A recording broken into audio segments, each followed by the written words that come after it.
নমস্কার। কাব্যের ইতিহাসে বিংশ শতক একটা গুরুত্বপূর্ণ অধ্যায়।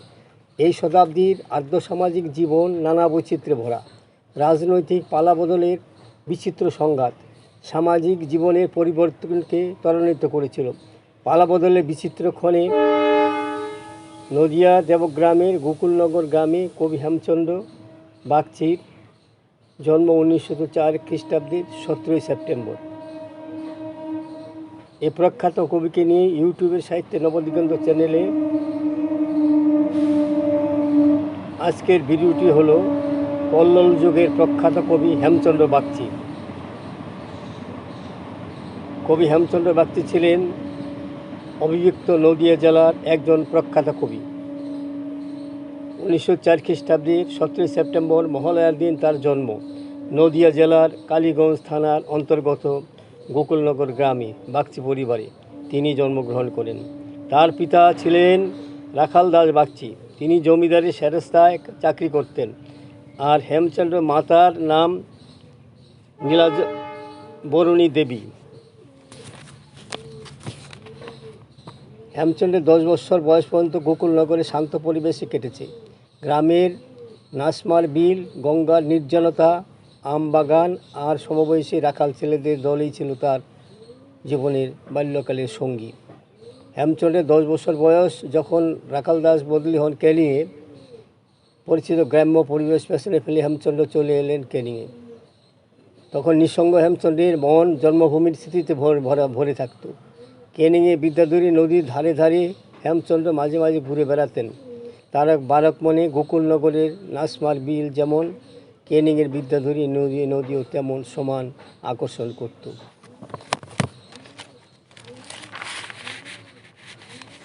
1908 খ্রিস্টাব্দে 4 বছর বয়সে গোকুলনগর গ্রামে পাঠশালাতে হেমচন্দ্রের বিদ্যা আরম্ভ হয়। কয়েক বছর পর কবি হেমচন্দ্রের পরিবারের একটি অংশ কৃষ্ণনগরে চলে আসে।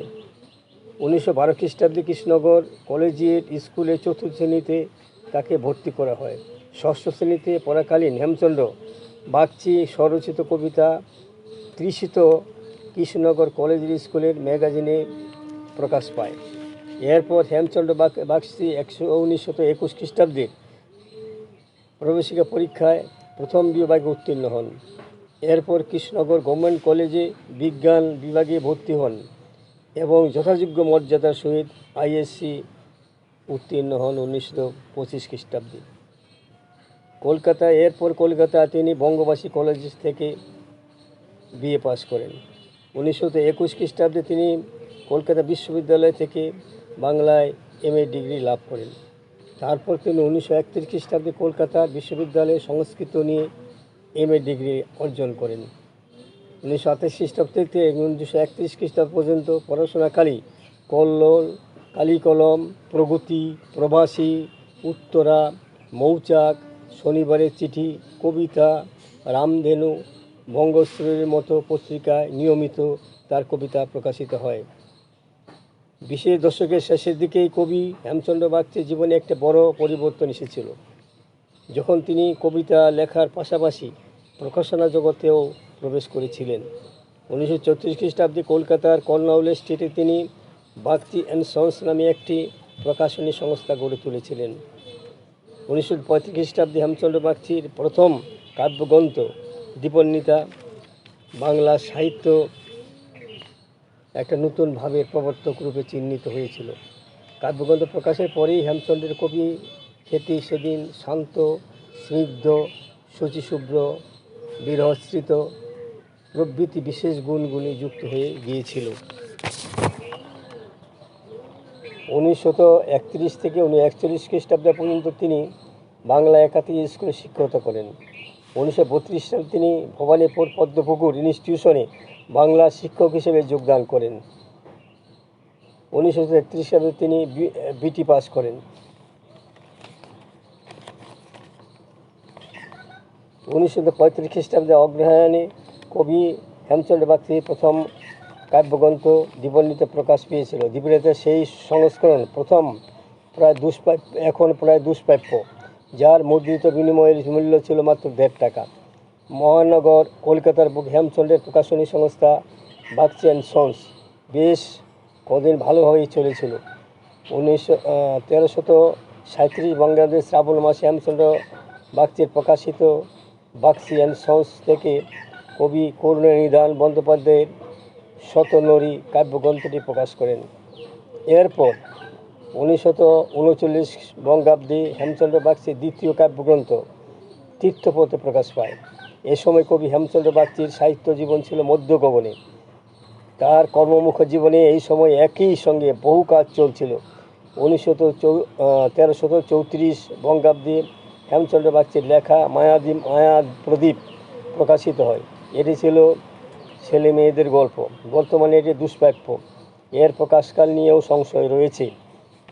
1344 বঙ্গাব্দের জ্যৈষ্ঠ মাস বাগচি অ্যান্ড সন্স থেকে হেমচন্দ্র বাগচির তপন কুমারের অভিযান গ্রন্থটি প্রকাশ পায়। এই সময় হেমচন্দ্র একের পর এক সাহিত্য সৃষ্টির নিদর্শন আমরা দেখতে পাই। 1345 বঙ্গাব্দের বৈশাখ মাসে হেমচন্দ্র বাগচির তৃতীয় কাব্যগ্রন্থ মানস বিরহ প্রকাশিত হয়, যার প্রথম সংস্করণের মূল্য ছিল মাত্র 8 আনা। সমকালে বাংলা সাহিত্যের দিকপালেরা কবি হেমচন্দ্র বাগচির কাব্য প্রতিভা স্বীকৃতি দিতে ভোলেননি। রবীন্দ্রনাথ ঠাকুর বাংলা সাহিত্যে তার থেকে অনেকটাই অনুজ কবি হেমচন্দ্র বাগচির কবিতার সঙ্গে পরিচিত হতে পেরেছিলেন। 1345 খ্রিস্টাব্দে রবীন্দ্রনাথ ঠাকুর সম্পাদিত বাংলা কাব্য পরিচয় গ্রন্থে হেমচন্দ্র বাগচির দুরাশা কবিতাটি প্রকাশিত হয়েছিল, যার প্রথম সংস্করণের মূল্য ছিল 2 টাকা। কবির সৃষ্টিশীল জীবন আর বেশি দিন স্থায়ী হয়নি। 1946 খ্রিস্টাব্দে একটু আগে থেকেই তার মানসিক ব্যাধির গভীরতা প্রকাশ পেতে শুরু করে। সেখানেই সব শেষ হয়। 1946 থেকে 86 খ্রিস্টাব্দ পর্যন্ত সুদীর্ঘ 40 বছর কবি হেমচন্দ্র বাগচি মানসিক বৈকল্য নিয়ে বেঁচে ছিলেন। হেমচন্দ্র বাগচি 1946 খ্রিস্টাব্দের 4 তারিখে এপ্রিল মাসের 4 তারিখে 82 বছর বয়সে তার জন্মস্থান গোকুলনগর গ্রামে শেষ নিঃশ্বাস ত্যাগ করেন। তার জীবন ও কর্মসাহিত্য নিয়ে বাংলা সাহিত্যের শিক্ষক ও শিক্ষার্থীদের মধ্যে খুব একটা চর্চা হয়নি বললেই চলে। হেমচন্দ্র সম্পর্কে চর্চার ক্ষেত্রে নির্ভরযোগ্য উপাদানের যথেষ্ট অভাব ছিল। তবু তিনি আজও কল্লোল যুগের কবি হিসেবে, বিশিষ্ট কবি হিসাবে আমাদের কাছে স্মরণীয়। আমার এই সংক্ষিপ্ত ভিডিওটি এখানেই শেষ হলো।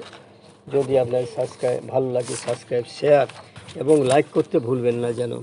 সুস্বাগতম।